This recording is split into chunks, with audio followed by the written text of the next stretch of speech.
Hello दोस्तों, स्वागत है आपका अभिनव कैरियर एकेडमी पर। तो आज अपने देखने वाले हैं यांत्रिकी के जो प्रश्नोत्तर हैं उनके बारे में चर्चा करने वाले हैं। जो महत्वपूर्ण प्रश्न हैं उनके ऊपर आज की क्लास अपनी रहने वाली है। तो अगर किसी विद्यार्थी ने जो यांत्रिकी के जो हमने पीछे क्लासें लगाई उन क्लासों को अगर आपने नहीं देखा है तो पहले प्ले लिस्ट में जाके उन क्लासों को आप अच्छे से लगा लें, ताकि आपको ये प्रश्न जो है वो अच्छे से समझ में आ सके और किस टाइप के प्रश्न जो है वो एग्जाम में आते हैं उनके ऊपर आज अपनी चर्चा करने वाले हैं। आज की क्लास में अपने देखने वाले हैं उन प्रश्नों को जो पीछे की परीक्षाओं में पूछे हुए प्रश्न है, और साथ ही साथ आने वाली परीक्षा के अंदर जो महत्वपूर्ण प्रश्न बनते हैं उनके ऊपर भी आज की क्लास में अपने चर्चा करने वाले हैं। तो जल्दी से इस क्लास को अपने दोस्तों के साथ शेयर कीजिए और क्लास को लाइक कीजिए, और अगर आपने चैनल को सब्सक्राइब नहीं किया है तो जल्दी से सब्सक्राइब कर लें और अपने दोस्तों से भी इस बात के लिए बोलें कि चैनल को सब्सक्राइब करें। तो चलते हैं आज की क्लास में। तो पहला क्वेश्चन आज की क्लास का 0.75 kg द्रव्यमान का एक पिंड जो है वो छत से टंगी डोरी से लटका हुआ है। डोरी द्वारा पिंड पर कितना बल लग रहा है ये बताना है। ये पूछा हुआ प्रश्न है पीछे की परीक्षा के अंदर। तो इस टाइप के प्रश्न ही आने वाली परीक्षा के अंदर भी पूछा जा सकता है। तो आपने ध्यान रखना है किस तरीके से करना है। क्या दे रखा है आपको? द्रव्यमान दिया हुआ है। देखो आपको पिंड का द्रव्यमान दे रखा है। पिंड का द्रव्यमान जो है वो दिया हुआ है। देखो पिंड का द्रव्यमान कितना दिया हुआ है अपने पास से 0.75 kg है। कितना है? 0.75 kg अपने को दे रखा है और इस तरीके से लटका होता है। देखो ये कोई क्या है? छत है, और इस डोरी के द्वारा यहाँ ये कोई पिंड जो है वो लटका हुआ है, और पिंड के ऊपर जो भार होता है, भार को हम किससे लिखते हैं? mg से। भार को हम किससे दर्शाते हैं? mg से। तो इस भार जो है, ये भार जो है, ये भार किसके बराबर होगा? जो इस पिंड के ऊपर बल लग रहा है उस बल के क्या होगा? बराबर होगा। यानी कि पिंड का जो भार है, यानी कि पिंड का जो भार है वो किसके बराबर होगा? वो होगा इसके ऊपर लगने वाले बल के। पिंड पर लगने वाले बल के क्या होगा? बराबर होगा। बल के क्या होगा? बराबर होगा भार जो है। यानी कि F बराबर हम पढ़ सकते हैं क्या? mg। क्या कह सकते हैं? mg। यहां m कितना दिया हुआ है? 0.75 दे रखा है अपने को, और g होता है गुरुत्वीय त्वरण, और गुरुत्वीय त्वरण का मान जो है वो आपने याद रखना है। कितना होता है? 9.8 मीटर पर सेकंड स्क्वायर। कितना होता है? 9.8 मीटर पर सेकंड स्क्वायर होता है, ध्यान रखना है। तो कितना आ जाएगा? 9.8। तो इनको अपने गुणा कर देते हैं। देखो क्या करें? इनका गुणा कर दें। 0.75 को गुणा करने आपने 9.8 से। 8 5 40 हासिल रहेगी अपने पास 4, फिर 8 7 56 और 4 60, फिर 9 से गुणा करेंगे 9 5 45 और हासिल रहेगी अपने पास 4, 9 7 63 और 4 67। टोटल कर लेते हैं 0 5 6 7 13 और 6 और 1 हासिल आ जाएगी 7। पॉइंट के बाद देखो 2 अंक यहाँ है और 1 यहाँ है। कितने अंक हो गए? 3 अंक छोड़ देते हैं इधर, तो क्या बन गया? 7.350। जीरो लिखने की आवश्यकता नहीं है। तो कितना आ जाएगा अपने पास से? 7.35 न्यूटन क्या आ जाएगा? बल लगेगा। कितना आ जाएगा? 7.35 न्यूटन क्या लगेगा? बल लगेगा। क्या लगेगा? 7.35 न्यूटन जो है वो बल लगेगा, ध्यान रखना है। तो इस टाइप से प्रश्न एग्जाम के अंदर पूछे जाते हैं, ध्यान रखना है। फिर है देखो नेक्स्ट है, एक दोलन करते हुए सरल लोलक के लिए निम्न में से कौन सा कथन सत्य है ये बताना है। यहाँ 4 कथन दे रखे हैं। इन 4 कथनों में से आपको सत्य कौन सा है दोलन के लिए वो बताना है, कौन सा सही है। अधिकतम विस्थापन अवस्था में स्थितिज ऊर्जा न्यूनतम होती है। स्थितिज ऊर्जा न्यूनतम होती है, यानी स्थितिज ऊर्जा न्यूनतम नहीं होती है। कौन सी ऊर्जा न्यूनतम होती है? गतिज ऊर्जा न्यूनतम होती है। कौन सी? गतिज ऊर्जा जो होती है वो न्यूनतम होती है। फिर है अधिकतम विस्थापन अवस्था में स्थितिज ऊर्जा क्या होती है? अधिकतम। हाँ, स्थितिज ऊर्जा क्या होती है? अधिकतम होती है। फिर है मध्य अवस्था में गतिज ऊर्जा न्यूनतम होती है। गतिज ऊर्जा न्यूनतम नहीं होती है, क्या होती है? अधिकतम होती है। क्या होती है? अधिकतम होती है, ध्यान रखना है। क्या होती है, अधिकतम में होती है। फिर है मध्य अवस्था में स्थितिज ऊर्जा अधिकतम होती है, अधिकतम नहीं होती है, ये क्या होती है, न्यूनतम होती है, न्यूनतम होती है, ध्यान रखना है। जो मध्य अवस्था है तो उसकी क्या होगी, न्यूनतम होगी। मध्य अवस्था में स्थितिज ऊर्जा क्या हो जाएगी, न्यूनतम हो जाएगी, ध्यान रखना है। ओके, हाँ जी। तो इसमें कौन सा सही है, कौन सा सही आ गया, इसमें बी ऑप्शन अपना क्या हो रहा है, सही हो रहा है, बी ऑप्शन क्या हो रहा है अपना, सही हो रहा है। हाँ जी, नेक्स्ट है, नेक्स्ट देख लो, एक न्यूटन कितने डाइन के तुल्य है, एक न्यूटन जो है वो कितने डाइन के तुल्य है। मैंने अभी आपको बताया जो F है, जो बल होता है वो किसके बराबर होता है, mg के बराबर होता है। किसके बराबर है, mg के, या फिर आप इसको ma लिख सकते हो। देखो F जो होता है वो द्रव्यमान इंटू त्वरण होता है। क्या होता है, द्रव्यमान इंटू त्वरण होता है। द्रव्यमान जो है इसको हम किस में लिखते हैं, किलोग्राम में। किस में लिखते हैं, किलोग्राम में। और जो त्वरण होता है इसका जो मात्रक होता है वो क्या पढ़ते हैं अपनी, मीटर पर सेकंड स्क्वायर पढ़ते हैं। क्या पढ़ते हैं, मीटर पर सेकंड स्क्वायर पढ़ते हैं। अपने इसको डाइन बनाना है तो डाइन बनाने के लिए इसको ग्राम में बदलना पड़ेगा। क्या, ग्राम में बदलना पड़ेगा। तो 1 किलोग्राम में कितने ग्राम होते हैं, 1000 ग्राम होते हैं। और मीटर को भी किस में बदलना पड़ेगा, सेंटीमीटर में बदलना पड़ेगा। किसमें, सेंटीमीटर में बदलना पड़ेगा। तो 1 मीटर में कितने सेंटीमीटर होते हैं, 100 सेंटीमीटर होते हैं। 1 मीटर में कितने सेंटीमीटर होते हैं, 100। और पर सेकंड स्क्वायर वैसा का वैसा रहेगा। तो क्या बन जाएगा, देखो ये 5 जीरो आ जाएगी। देखो यहाँ 3 जीरो ये थी और 2 ये होगी, 5 जीरो, यानी कि 1 लाख ग्राम सेंटीमीटर पर सेकंड स्क्वायर हो गया। तो अपने जानते हैं 1 ग्राम सेंटीमीटर पर सेकंड स्क्वायर बराबर क्या होता है, 1 डाइन होता है। क्या होता है, 1 डाइन होता है। तो यहाँ क्या बन गया, देखो ये 10 की पावर 5 लिख सकते हैं ना इसको अपनी। तो 10 की पावर 5 डाइन हो गया। क्या हो गया, 10 की पावर 5 डाइन हो गया। तो जो 1 न्यूटन है वो किसके बराबर होगा, 10 की पावर 5 डाइन के बराबर होगा। 1 न्यूटन जो है वो किसके बराबर होगा, 10 की पावर 5 डाइन के बराबर होता है। याद रखना है अपनी, ये पूछा हुआ प्रश्न है तो ध्यान रखना है। इसी टाइप के प्रश्न जो है एग्जाम में पूछे जाते हैं। नेक्स्ट है, वायु में ध्वनि का वेग 332 मीटर पर सेकंड है। यदि वायु के वेग को दोगुना कर दिया जाए तो ध्वनि का वेग होगा। ध्वनि का वेग, ध्यान रखें, अगर वायु का वेग दोगुना हो रहा है, वायु का वेग दोगुना हो रहा है तो ध्वनि का वेग भी क्या हो जाता है, दोगुना हो जाता है। ध्वनि का वेग भी क्या हो जाएगा, दोगुना हो जाएगा। ध्वनि का वेग भी क्या हो जाता है, दोगुना हो जाता है। पहले कितना दिया हुआ है, देखो 332 मीटर पर सेकंड दिया हुआ है, तो इसका दोगुना कर देंगे अपने, यानी 2 से गुणा कर देते हैं तो कितना बन जाएगा, देखो 664 मीटर पर सेकंड बन जाएगा। क्या बन जाएगा, 664 मीटर पर सेकंड बन जाएगा। ध्यान रखना है कितना हो जाएगा, 664 मीटर पर सेकंड हो जाएगा। ये भी एग्जाम में पूछा हुआ प्रश्न है, ध्यान रखना है।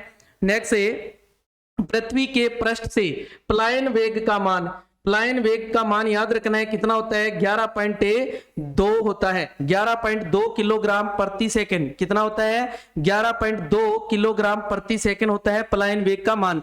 नेक्स्ट है, 27 किलोग्राम भार तुल्य है। 27 किलोग्राम भार तुल्य है, यानी कि कितने न्यूटन के तुल्य है ये बताना है। तो आपको मैंने अभी बताया था F बराबर हम क्या पढ़ते हैं, F बराबर हम पढ़ते हैं mg।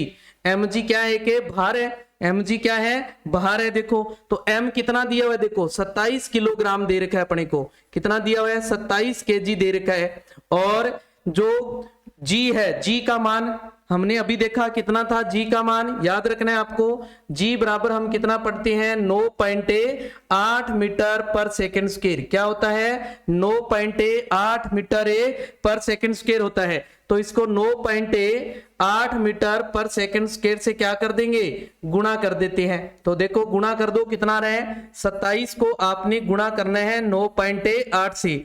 तो 7 8 56 हासिल रहेगी अपने पास 5, और 8 2 16 और 5 21, कितने हो गए 21। फिर 9 से करेंगे, 9 7 63, 6 हासिल रह जाएगी अपने पास।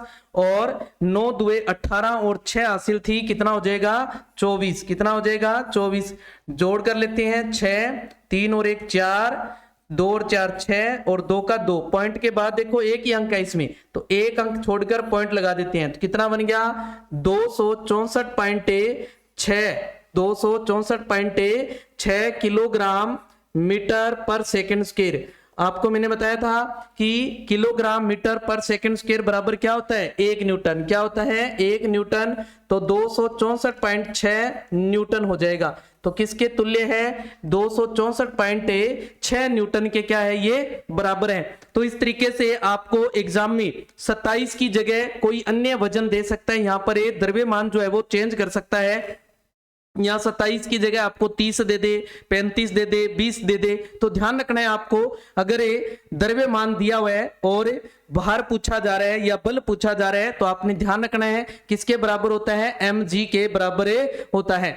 नेक्स्ट है प्रत्येक क्रिया के सदैव विपरीत एवं एक समान प्रतिक्रिया होती है, यानी कि परिमाण में बराबर है और क्या होती है विपरीत होती है। तो विपरीत है यानी दिशा अलग अलग होती है, तो दिशा अलग अलग हो परिमाण में समान हो। इस कथन को हमने क्या कहा था, हमने कहा था क्रिया के फलस्वरूप प्रतिक्रिया। क्या कहा था, क्रिया के फलस्वरूप प्रतिक्रिया। कौन सा नियम था, जो न्यूटन का तीसरा नियम था। हमने गति का जो तीसरा नियम पढ़ा था, गति का तीसरा नियम पढ़ा था, तो जिसे हम क्या कहते हैं क्रिया के फलस्वरूप प्रतिक्रिया। फिर दे रखा आपको घर्षण बलों का सही घटता क्रम है, घर्षण बलों का सही घटता क्रम बताना है अपने को। तो लोटनिक देखो सबसे कम है, ये तो क्या हो जाएगा कम हो जाएगा, सबसे कम आ गया। और ये सबसे ज्यादा आ गया, ये तो सबसे ज्यादा आ गया, देखो स्थितिक है ना, तो ये इसमें तो घर्षण ज्यादा होता है। सर्पी में कम होता है, देखो क्या होता है कम होता है, तो ये घटता क्रम नहीं हुआ, देखो कम फिर ज्यादा फिर कम, सही नहीं है। फिर है ये देखो फिर कम है, सबसे कम है, और इसमें क्या आ जाएगा फिर कम है, और फिर सबसे ज्यादा आ जाएगा, तो ये तो बढ़ता आ गया। देखो ये तो कौन सा क्रम बन गया, बढ़ता क्रम बन गया। और इसमें देखो ये ज्यादा है और ये कम है, यानी सबसे कम है, ये तो सबसे कम है और ये कम है। तो देखो पहले ज्यादा है फिर सबसे कम है फिर कम है, यानी कि सही क्रम नहीं बना, कोई भी क्रम नहीं बन रहा है। तो यहां देखें ये सबसे ज्यादा है, ये कौन सा आ जाएगा सबसे ज्यादा, और ये कम और ये सबसे कम आ जाएगा। देखो ये सही घटता क्रम बन रहा है, देखो ये सही घटता क्रम में बन रहा है। तो ध्यान रखना है सबसे ज्यादा जो है घर्षण किस में लगता है, जो स्थितिक होता है, स्थितिक घर्षण के अंदर यानी कि विरामावस्था के अंदर जो घर्षण बल होता है वो अधिक लगता है, ध्यान रखना है। तो विरामावस्था में सबसे अधिक होता है। नेक्स्ट है एक बल F किसी क्षेत्र A पर लग रहा है, यदि बल को दोगुना और क्षेत्र को क्या कर दें आधा कर दें, तो परिणामी दाब प्रारंभिक दाब का होगा। आपको मैंने बताया था दाब जो है, दाब बराबर क्या था अपना बल बटा में क्षेत्रफल। क्या पढ़ा था हमने, बल बटा में क्षेत्रफल, बल बटा में क्या पढ़ा था हमने क्षेत्रफल पढ़ा था। दाब को हमने P से लिखा था, बल को अपने F से लिखा था, और क्षेत्रफल को हम क्या पढ़ते हैं A। तो P बराबर हमने पढ़ा था F बटा A। अब कह रहे हैं बल दोगुना कर दें, अगर बल तो क्या कर दें दोगुना कर दें अपने, तो 2F हो जाएगा देखो, और जो क्षेत्र है इसको आधा कर दें, तो क्षेत्र A है, A का आधा क्या हो जाएगा A बटा 2, A बटा 2, बटा के बटा हो तो हम ऊपर ले जाते हैं, देखो तो कितना बन जाएगा, देखो ये 4F बटा में A आ जाएगा। अपने इसको लिख सकते हैं ना ऐसे 4 इंटू में F बटा A। देखो पहले वाले का क्या आ गया, ये 4 गुना हो रहा है, पहले वाले का कितना हो रहा है 4 गुना प्राप्त हो रहा है, क्या हो जाएगा चौगुना हो जाएगा, ध्यान रखना है। तो इस तरीके से आपको बल को दोगुना का है, यहाँ तिगुना कह सकता है, यहाँ आपको आधा कह सकता है, क्षेत्र को दोगुना या आधा कह सकता है या तिगुना कह सकता है। तो ध्यान रखना है, ये इस टाइप के जो एग्जाम में प्रश्न पूछा जाता है, तो ध्यान रखना इस टाइप का प्रश्न आए तो। नेक्स्ट क्या है, वस्तु की बल वस्तु की खाली स्थान में परिवर्तन कर सकता है। जो बल होता है वो वस्तु के किस चीज में परिवर्तन कर सकता है ये बताना है। बल जो है, बल के द्वारा वस्तु के कौन कौन सी स्थिति में जो है परिवर्तन आता है वो बताना है। एक तो देखो इसकी स्थिति बदल जाती है, बल लगाते हैं तो स्थिति में परिवर्तन आता है, और गति में भी क्या आता है देखो, परिवर्तन होता है। बल लगाएंगे तो अगर गतिशील वस्तु है, बल लगाएंगे तो वो विरामावस्था में आ सकती है, और विरामावस्था में है तो उसे गतिशील किया जा सकता है। दिशा भी बदली जा सकती है और आकार भी बदल सकते हैं। तो ये सारे क्या हो जाता है, परिवर्तन होता है, यानी कि उपयुक्त सभी सही होगा। क्या हो जाएगा, उपयुक्त सभी। नेक्स्ट है बल के प्रकार। बल के प्रकार है ये बताना है। तो गुरुत्व बल हमने पढ़ा था, गुरुत्व बल बल का एक प्रकार है, पेशीय बल भी बल का प्रकार है, और स्थिर विद्युत बल भी बल का क्या है कि प्रकार पढ़ा था हमने। तो उपयुक्त सभी है, इसमें भी सभी क्या है, बल के प्रकार दे रखे हैं। नेक्स्ट है हमारी मांसपेशियां। हमारी मांसपेशियां कौन सा बल लगाती है, जो मांसपेशियों के द्वारा बल लगता है वो कौन सा बल लगता है ये बताना है। तो हमारी मांसपेशियों के द्वारा जो बल लगता है वो कौन सा होता है, पेशीय बल। कौन सा होता है, पेशीय बल होता है, ध्यान रखना है, कौन सा बल होता है, पेशीय बल। नेक्स्ट है सदैव गति का विरोध करता है। गति का विरोध कौन करता है, गति का विरोध कौन करता है, गति का विरोध कौन करता है, कौन सा बल था, घर्षण बल। कौन सा, घर्षण बल है। घर्षण बल है, गति का क्या करता है, विरोध करता है, ध्यान रखना है, क्या करता है, गति का विरोध करता है। चुंबक के कारण लगने वाले बल को कहते हैं, चुंबक के कारण जो बल लगता है उस बल को क्या कहा जाता है, उस बल को चुंबकीय बल कहते हैं अपने। कौन सा बल है, चुंबकीय बल कहते हैं, ध्यान रखना है, कौन सा बल है, चुंबकीय बल। नेक्स्ट है रथ को खींचने में घोड़ा किस बल का प्रयोग करता है, घोड़ा किस बल का प्रयोग करता है, चुंबकीय बल का या फिर स्थिर विद्युत बल का या घर्षण बल का या फिर पेशीय बल का। तो किस बल का प्रयोग करता है घोड़ा, पेशियों के द्वारा खींचता है ना वो, तो कौन सा बल हो जाएगा, पेशीय बल। कौन सा, पेशीय बल, ध्यान रखना है, कौन सा बल है, पेशीय बल। नेक्स्ट है शुष्क मौसम में उन्हीं वस्त्रों को समेटते समय कभी कभी चिंगारी के साथ चढ़ चढ़ की आवाज भी निकलती है, चढ़ चढ़ की आवाज भी आती है। तो इसका कारण क्या है, इसका कारण क्या है, स्थिर विद्युत बल है या फिर चुंबकीय बल है या फिर गुरुत्वीय बल है या फिर पेशीय बल है। तो कौन सा होता है, स्थिर विद्युत बल। क्या होता है, स्थिर विद्युत बल के कारण क्या होता है, चढ़ चढ़ की आवाज आती है, ध्यान रखना है, स्थिर विद्युत बल। नेक्स्ट है बल का मात्रक। देखो सिंपल सा क्वेश्चन है और मोस्ट भी है, ध्यान रखना है। एग्जाम में इस टाइप के बिल्कुल इजी से प्रश्न पूछे जाते हैं, ध्यान रखना है आपको। जो क्वेश्चन होते हैं बिल्कुल इजी लगते हैं ना, वही प्रश्न कई बार पूछ लिए जाते हैं एग्जाम में, ध्यान रखना है। तो बल का मात्रक क्या होता है, न्यूटन। बल का मात्रक हमने क्या पढ़ा था, न्यूटन पढ़ा था। क्या पढ़ा था, न्यूटन, हाँ जी। तो जूल, जूल हम किसका पढ़ते हैं, देखो कार्य का, किसका मात्रक है, कार्य, या फिर ऊर्जा का, किसका मात्रक होता है, ऊर्जा का। किलोग्राम ये द्रव्यमान का पढ़ते हैं अपने, किसका मात्रक होता है, द्रव्यमान का। सेकंड ये समय का मात्रक है, देखो किसका मात्रक है, समय का मात्रक है, ध्यान रखना है, किसका मात्रक है, समय का मात्रक है। और न्यूटन किसका है, बल का मात्रक है। नेक्स्ट है वस्तु पर बल लगाकर किस राशि को नहीं बदला जा सकता। पहले तो हमने पढ़ा था, अभी पढ़ा था प्रश्न कौन सा, कि जो बल के द्वारा वस्तु में कौन कौन से परिवर्तन होते हैं। अब क्या है अपने पास, किसको नहीं बदल सकते हैं, अपने किसको नहीं बदल सकते हैं। गति की दिशा बिल्कुल बदली जा सकती है, दिशा तो देखो, दिशा हमने देखी थी, बदल सकते हैं। चाल भी बदल जाती है, देखो उसकी चाल को भी कम ज्यादा किया जा सकता है। वस्तु का आकार भी बदला जा सकता है। तो वस्तु का द्रव्यमान जो है ये नहीं बदल सकते हैं अपनी। वस्तु का द्रव्यमान उतना ही रहता है, चाहे बल कितना ही लगाएं, बल के द्वारा वस्तु के द्रव्यमान को हम नहीं बदल सकते हैं। नेक्स्ट है प्राचीन काल में दूरी मापन का साधन था। दूरी मापन का साधन क्या हुआ करता था प्राचीन समय के अंदर, ये बताना है। कदम हम पढ़ते, देखो 1 कदम 2 कदम, है ना, तो ये दूरी का मापन था। अंगुलियां भी मापने का मात्रक था, यानी कि अंगुलियां भी एक साधन थे। और बालिस्त भी हुआ करता था। तो ये सारे के सारे क्या थे, प्राचीन काल में दूरी मापन के साधन थे। नेक्स्ट है वृत्ताकार गति का उदाहरण है। वृत्ताकार गति का उदाहरण कौन सा है, इसमें से बताना है।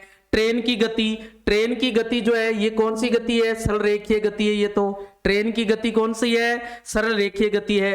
कोल्हू के बेल की गति, कोल्हू के बेल की गति कौन सी है, वृत्ताकार गति है। देखो आपको बताया था कोल्हू का जो बेल होता है उस कोल्हू के चारों ओर इस तरीके से एक वृत्ताकार रूप में क्या करता है, वो गति करता है। तो उसकी गति कौन सी हो जाएगी, वृत्ताकार गति हो जाएगी या फिर वर्तुल गति हो जाएगी। नेक्स्ट है निम्नलिखित गतियों में से कौन सी गति निश्चित समय अंतराल पश्चात नहीं दोहराई जाती है, यानी कि दोहराई नहीं जाती है। जो एक तो हमने पढ़ा था जो निश्चित समय बाद जो गति है उस गति को दोहराया जाता है, और इसमें हमने क्या देखा है कि निश्चित समय बाद दोहराई नहीं जाती है। ऐसी कौन सी गति थी, पेड़ से फल टूटना, पेड़ से फल टूटना ये नहीं दोहराई जाती है। फिर है हृदय की धड़कन, हृदय की धड़कन देखो समय के साथ दोहराई जाती है। और पृथ्वी का अपने अक्ष पर घूमना, अपने अक्ष पर देखो ये बार बार समय के साथ आता है ना, वापस दोहराई जाती है। घड़ी के पेंडुलम की गति ये भी दोहराई जाती है। तो कौन सी नहीं दोहराई जाती है, पेड़ से फल का टूटना। एक बार जो फल टूट गया वापस वो नहीं टूटता है, देखो समय के साथ, है ना, निश्चित समय बाद वो नहीं टूटेगा, कोई दूसरा फल ही टूटेगा। नेक्स्ट है एसआई मात्रक, एसआई मात्रक प्रणाली में दूरी का मात्रक है, दूरी का मात्रक है। देखो ऐसे सिंपल क्वेश्चन भी कई बार एग्जाम में पूछ लिए जाते हैं, ध्यान रखना है। दूरी का एसआई मात्रक क्या होता है, मीटर। क्या होता है, मीटर होता है, ध्यान रखना है। एसआई मात्रक क्या होता है, मीटर। नेक्स्ट है कंपन गति का उदाहरण है, कंपन गति का उदाहरण है। कंपन किसमें होता है इनमें से बताना है। तो झूले की गति, झूले की गति, पहिए की गति, बस की गति या फिर वीणा के तार की गति। देखो कंपन किसमें उत्पन्न होता है, वीणा के तार की गति में कंपन उत्पन्न होता है। तो कंपन गति का उदाहरण कौन सा है, वीणा के तार की गति जो है वो कंपन गति का उदाहरण है। नेक्स्ट है समय के साथ वस्तु की स्थिति में परिवर्तन को क्या कहते हैं। समय के साथ जो वस्तु की स्थिति है उस स्थिति में जो परिवर्तन आता है उसे हमने क्या कहा था, गति। क्या कहते हैं उसे, गति कहते हैं। क्या कहते हैं उसे, गति, ध्यान रखना है। नेक्स्ट आ जाता है कुम्हार के चाक में कौन सी गति होती है। जो चाक होता है उस चाक में कौन सी गति होती है। तो चाक देखो वो इस तरीके से क्या करता है, घूर्णन करता है। क्या करता है, घूर्णन। तो वर्तुल गति है या कंपन गति या घूर्णन या फिर सरल रेखीय है। तो कौन सी गति होती है, घूर्णन गति होती है, ध्यान रखना है। वर्तुल गति नहीं है, वो कौन सी गति है, घूर्णन गति है। नेक्स्ट है निम्न में से स्थायी माप है, स्थायी माप कौन सी है इसमें से, स्केल है या फिर कदम है, उंगली है या फिर बालिस्ट है। ये तो देखो प्राचीन समय वाले हैं, ये तो कौन से हैं, प्राचीन समय वाले हैं, ध्यान रखना है। तो स्केल क्या है, ये स्थायी माप है, ये क्या है, स्थायी माप है, ध्यान रखना है। नेक्स्ट है लंबी दूरियों को किस माप से नापते हैं। लंबी दूरियों को हम किस माप से मापते हैं, सेंटीमीटर, मीटर, किलोमीटर या फिर मिलीमीटर। तो बड़ी दूरियां जो होती है उसको हमने किसमें मापते हैं, किलोमीटर में। किसमें मापते हैं, किलोमीटर में मापते हैं। सीधी पटरी पर गति, सीधी पटरी पर जो गति होती है वो कौन सी गति का उदाहरण है। देखो सीधी पटरी पर चल रही है तो वो कौन सी हो जाएगी, सरल रेखीय गति। कौन सा हो जाएगा, सरल रेखीय गति का उदाहरण है। देखो कौन सा है, सरल रेखीय गति का उदाहरण है। मैंने आपको बताया था गति जब कर रहे थे तो गति के उदाहरण जो है वो महत्वपूर्ण है और गति के उदाहरणों से ही प्रश्न बनाए जाते हैं, ध्यान रखना है। नेक्स्ट है बल लगने हेतु, बल लगने हेतु कितनी वस्तुओं में परस्पर क्रिया होना आवश्यक है। देखो कोई भी बल लगेगा तो बल लगने के लिए कितनी वस्तुओं की जरूरत है, दो वस्तुओं की। कितनी, दो वस्तुओं की जरूरत होती है। कितनी वस्तुओं की, दो वस्तुओं का होना आवश्यक है। बल लगाने से वस्तु को निम्न में से क्या बढ़ सकती है, क्या बढ़ सकता है या क्या बढ़ सकती है या क्या बदल सकता है। तो स्थिति भी बदल सकती है, गति भी बदल सकती है, दिशा भी बदल सकती है।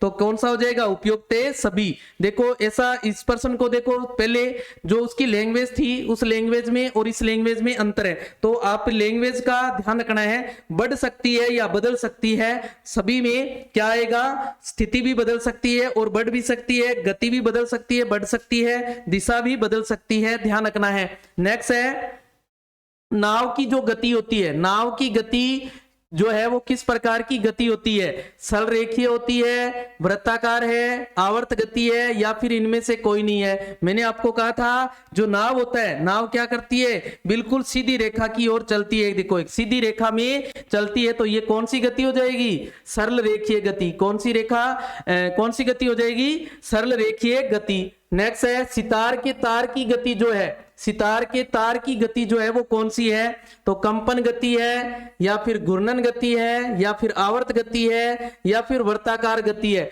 तो तार के अंदर क्या उत्पन्न होता है, कंपन। क्या उत्पन्न होता है, कंपन उत्पन्न होता है। तो कंपन उत्पन्न हो रहा है तो कौन सी गति हो जाएगी, कंपन गति। कौन सी, कंपन गति हो जाएगी। नेक्स्ट देखो, पृथ्वी जिस बल से वस्तुओं को अपनी तरफ आकर्षित करती है, पृथ्वी जिस बल से वस्तुओं को अपनी ओर आकर्षित कर रही है, उस बल को हम क्या कहते हैं, गुरुत्वाकर्षण बल, या फिर गुरुत्व बल के नाम से जानते हैं। कौन सा बल है, गुरुत्व बल। ध्यान रखना है, निम्न में से किस बल के कारण हम फिसलते हैं हम, तो उसके कारण कौन सा बल लग रहा है, विद्युत बल, या फिर कम घर्षण बल, या पेशीय बल, या फिर चुंबकीय बल। हम किस बल के कारण फिसलते हैं, तो किस बल के कारण फिसलते हैं, पेशीय बल के कारण। किसके कारण, पेशीय बल के कारण। ध्यान रखना है। नेक्स्ट है, वस्तु का ऊपर नीचे गिरने वाला बल है। ऊपर नीचे गिरने वाला जो बल होता है वो कौन सा बल था, ऊपर नीचे गिरने वाला जो बल है, ऊपर की ओर ऋणात्मक, नीचे की ओर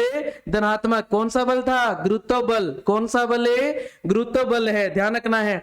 नेक्स्ट है, आवेशित कंधे की ओर कागज के टुकड़ों का आकर्षित होने वाला बल।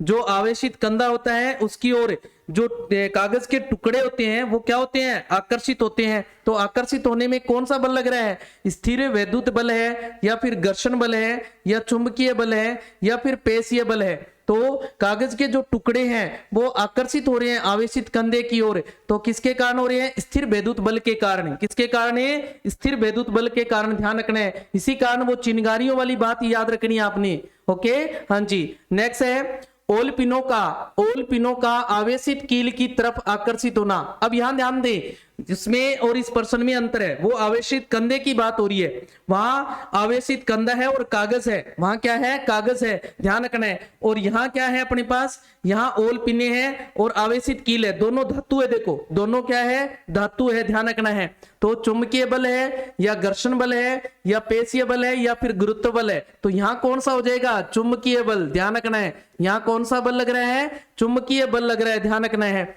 नेक्स्ट है, गतिशील वस्तु का स्वतः रुकने वाला बल, चुंबकीय बल, घर्षण बल, स्थिर वैद्युत बल, या पेशीय बल। किसके कारण रुक जाती है वो, घर्षण बल के कारण। किस बल के कारण रुकती है, घर्षण बल के कारण, है ना। घर्षण होगा तभी वो रुकेगी, अन्यथा वो चलती रहेगी। क्या आ जाएगा, घर्षण बल। नेक्स्ट है, वस्तु को हाथों से उठाने वाला बल। वस्तु को अपने हाथों से उठाते हैं तो कौन सा बल लगाना पड़ रहा है अपने को, पेशीय बल। क्या लगाना पड़ रहा है, पेशीय बल। ध्यान रखना है। हाथों से उठा रहे हैं तो हाथों से उठाने के लिए कौन से बल का प्रयोग करना पड़ा, पेशीय बल का। नेक्स्ट है, पेशीय बल का उदाहरण है। पेशीय बल का इनमें से उदाहरण कौन सा है ये बताना है। मानव द्वारा भारी वस्तु उठाना बिल्कुल पेशीय बल के कारण ही होता है। घोड़े द्वारा गाड़ी खींचना, घोड़ा गाड़ी को खींच रहे हैं, इसमें भी वो क्या लगा रहे हैं, पेशीय बल लगा रहे हैं। बैल द्वारा हल खींचना, बैल भी क्या कर रहे हैं, अपनी पेशियों से बल लगा रहे हैं। तो ये सारे के सारे क्या है, पेशीय बल के उदाहरण है। ध्यान रखने हैं, पेशीय बल के उदाहरण है, ध्यान रखने हैं। नेक्स्ट है, न्यूटन था। न्यूटन कौन था, महान चिकित्सक था, या साहित्यकार था, या गणितज्ञ था, या संगीतज्ञ था। तो कौन था वो, गणितज्ञ था। याद रखना है, महान गणितज्ञ था न्यूटन जो है। गति का आकार है, गति का आकार कौन सा है, किस प्रकार की होती है गति, ये बताना है। तो किस आकार की होती है, सरल रेखीय भी होती है, वृत्ताकार गति भी होती है, आवर्त गति भी हमने पढ़ी थी। तो ये सारे के सारे क्या है, गति के आकार है या प्रकार है। ध्यान रखना है। नेक्स्ट है, दैनिक जीवन में गति की क्रियाएं हैं। दैनिक जीवन में जो गति की क्रियाएं हैं वो कौन सी है, पैदल चलना, ये भी एक गति है। देखो, घड़ी की सुइयों का चलना, ये भी एक गति है। लट्टू का घूमना, ये भी दैनिक क्रियाएं हैं। देखो तो ये सारी की सारी दैनिक क्रियाएं हैं और ये इनमें क्या हो रही है, गति भी हो रही है, इनमें क्या हो रही है, गति भी हो रही है। तो ये सारे के सारे क्या आ जाएंगे, दैनिक जीवन में गति की क्रियाएं हैं। नेक्स्ट है कंपन गति। कंपन गति किस गति का उदाहरण है? कंपन गति मैंने आपको बताया था, कंपन गति जो है वो किस गति का उदाहरण है, आवर्त गति का। किस गति का है, आवर्त गति का उदाहरण है, ध्यान रखना है। नेक्स्ट है सरल रेखीय गति है, यानी कि इनमें से सरल रेखीय गति कौन सी है, यानी सरल रेखीय गति का उदाहरण कौन सा इसमें से वो बताना है। सीधी सड़क पर वाहनों की गति, देखो सीधी रेखा में जा रही है तो वो एक सरल रेखा बना रही है ना, तो सरल रेखीय गति होगी।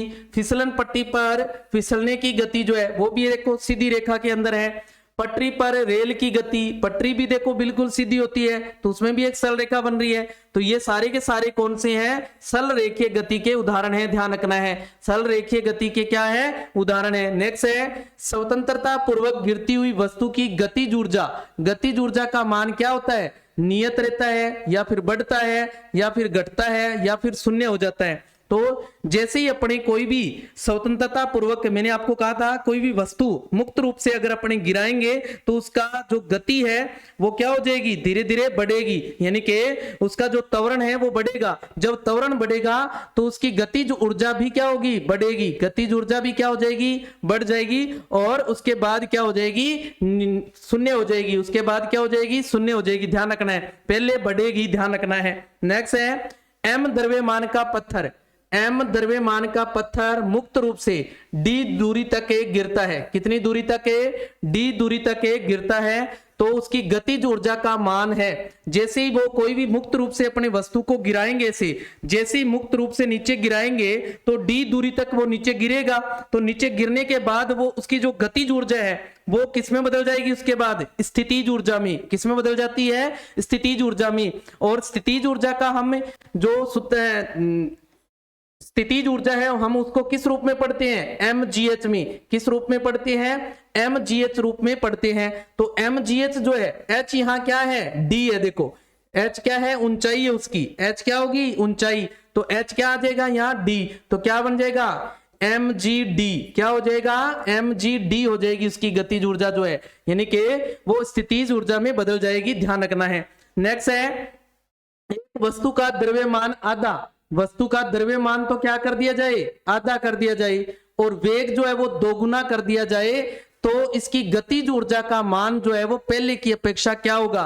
तो गतिज ऊर्जा क्या होती है, गतिज ऊर्जा जो होती है वो क्या होती है, गतिज ऊर्जा किस रूप में पढ़ते हैं अपने, 1/2 mv²। क्या पढ़ते हैं, 1/2 mv² पढ़ते हैं। अब वो आपको क्या कह रहे हैं, जो इसका द्रव्यमान है इसको आधा कर दो। क्या, द्रव्यमान को क्या कर दो, आधा कर दो। तो 1/2 इंटू में m की जगह क्या आ जाएगा, m/2, और v जो है वो क्या कर देना है, यानी कि वेग दोगुना कर देना है। v था, इसका दोगुना क्या हो जाएगा, 2v, और स्केयर है तो स्केयर भी कर दो आप। तो क्या बन जाएगा, 1/2 इंटू m/2 इंटू 2v का स्केयर करेंगे तो 2 का स्केयर क्या हो जाएगा, 4, और v का v² हो जाएगा। देखो इस 2 से 2 आ गया, इस 2 से ये 2 कैंसिल, तो क्या बच गया अपने पास, mv² हो गया। क्या हो गया, mv² हो गया।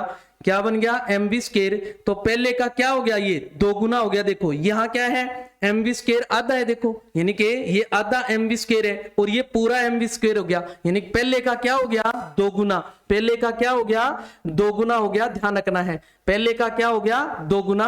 तो ये थे इसे यांत्रिकी से जुड़े हुए महत्वपूर्ण प्रश्न। यांत्रिकी से जुड़े हुए कौन से थे, महत्वपूर्ण प्रश्न थे, इनके ऊपर हमने चर्चा की। ये प्रश्न आपके लिए रामबाण साबित हो सकते हैं। आने वाली परीक्षा के अंदर आपको यहीं से प्रश्न मिलने वाले हैं, आप इनको अच्छे से तैयार करके जाएं। आपका क्वेश्चन, आपका जो प्रश्न आने वाला है वो यहीं से आने वाला है, ध्यान रखना है। और इस क्लास को आपने अपने दोस्तों के साथ ज्यादा से ज्यादा शेयर करना है ताकि उनका भी ये जो यांत्रिकी से जुड़ा हुआ जो प्रश्न है वो गलत ना हो, उनका भी प्रश्न क्या हो, साथ साथ सही हो जाए।